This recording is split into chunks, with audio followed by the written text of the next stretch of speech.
Salam dalam kasih Kristus. Saudara, kita sering mendengar kata malapetaka. Menurut kamus umum kita, artinya bencana atau kecelakaan besar yang bisa menimpa siapa saja, kapan saja, dan di mana saja. Waduh, kok serem ya?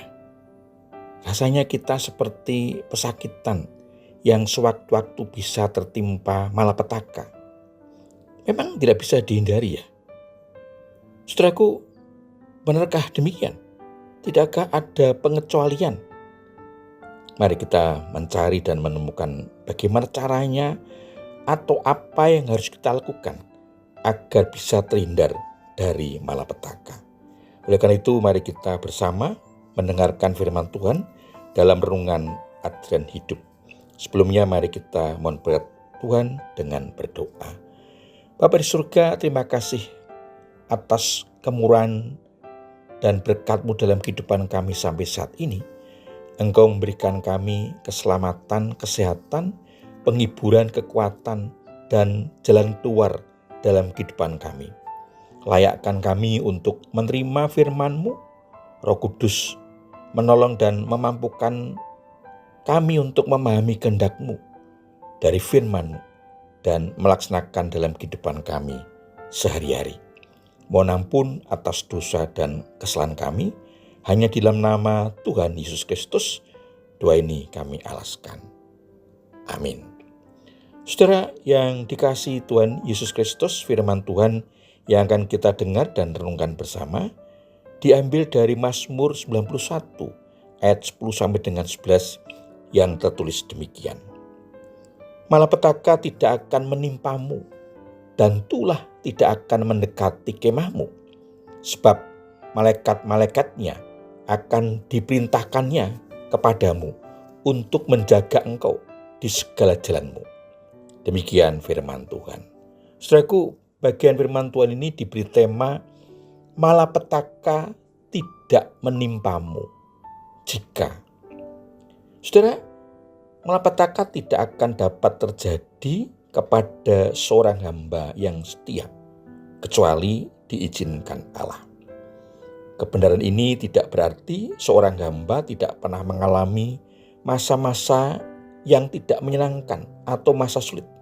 Tetapi selama orang percaya menjadikan Allah sebagai Tuhan pelindungnya, maka segala sesuatu yang terjadi akan diarahkan Allah demi kebaikannya.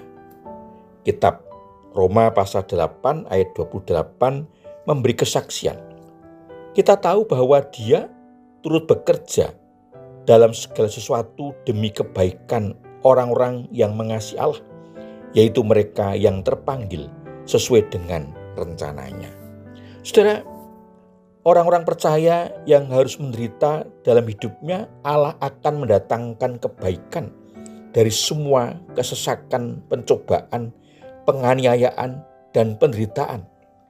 Hal baik yang dikerjakan ialah menjadikan orang percaya serupa dengan gambar Kristus dan akhirnya menghasilkan kemuliaan bagi orang percaya. Janji ini hanya bagi yang mengasihi Allah dan menyerahkan diri kepadanya melalui iman kepada Kristus. Saudara, Allah menugaskan para malaikat untuk mengawasi dengan teliti kehidupan dan kepentingan orang percaya. Para malaikat khusus memperhatikan semua orang yang senantiasa untuk tinggal di hadapan Allah. Mereka menjaga tubuh, jiwa, dan roh orang percaya. Pelindungan ini mencakup seluruh hidup orang percaya, tidak terbatas selama hidup. Dalam naungan yang Maha Kuasa, mereka mengangkat dari kesulitan, memberikan dukungan dalam menghadapi musuh-musuh rohani orang percaya. Puji Tuhan, ternyata ada orang-orang yang dikecualikan dari malapetaka. Kalau harus menghadapi kesulitan, Tuhan Allah akan melindungi dengan mengutus para malaikatnya sehingga terbebas dari malapetaka. Dalam kehidupan kita sekarang ini, apa yang harus kita lakukan agar kita juga terlepas dan terbebas dari malapetaka dalam kehidupan kita. Yang pertama, hidup dengan menempatkan Allah sebagai Tuhan dan pelindung dalam hidup kita. Kehidupan yang semakin kompleks dan kecenderungan orang untuk menggunakan kekuatan, kekuasaan untuk mendukung tercapainya tujuan pribadi atau kelompok, sehingga bisa terjadi konflik bahkan tindakan yang tidak mengedepankan untuk taat pada aturan dan menghargai nilai-nilai kemanusiaan. Di sisi lain, dunia semakin tua menjelang kedatangan Yesus yang kedua kalinya bisa saja menunjukkan kekuatannya karena sudah semakin renta atau alam sudah dirusak oleh manusia sehingga menunjukkan kekuatannya. Sehingga tidak mengherankan kalau terjadi berbagai bencana, salah satunya yang menyebabkan adalah manusia karena tidak menjaga keseimbangan alam sehingga terjadi pencemaran, perusakan lingkungan yang justru berdampak buruk bagi manusia itu sendiri. Terhadap kenyataan ini, Allah juga tetap menunjukkan kasih, pemeliharaan, dan pelindungannya terhadap orang yang percaya dan mengandalkan hidupnya kepada Tuhan Allah. Yang kedua, Allah akan mengutus malaikat-malaikatnya untuk menjaga umatnya yang setia dan percaya kepadanya. Dengan menjaga tubuh, jiwa, dan roh orang percaya agar tetap dalam keadaan baik dan selamat. Malaikat juga melindungi dan membebaskan dari kesulitan hidup orang percaya. Malaikat memberikan kekuatan, penghiburan, keberanian, dan hikmat untuk menghadapi musuh-musuh orang percaya, jasmani maupun rohani, sehingga mampu mengatasi dan terbebas dari segala malapetaka dan bahaya. Tuhan Yesus memberkati. Amin. Mari kita berdoa.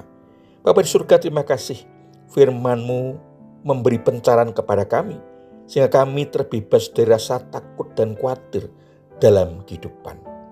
Demikian juga terhadap malapetaka yang sewaktu-waktu bisa menimpa siapa saja. Sungguh kami percaya akan janji pemberian dan pelindungan-Mu dan keselamatan kepada kami, orang-orang yang percaya dan mengandalkan Tuhan Yesus Kristus sebagai juru selamat dalam kehidupan kami. Mohon ampun atas segala dosa dan kesalahan kami. Hanya dalam nama Tuhan Yesus Kristus doa ini kami alaskan. Amin. Saudara yang dikasihi Tuhan Yesus Kristus, demikian renungan ajaran hidup. Sampai bertemu dalam renungan selanjutnya. Anugerah dan damai sejahtera dari Allah Bapa di dalam Tuhan Yesus Kristus, pimpinan dan pemeliharaan Roh Kudus memberkati saudara semua. Amin.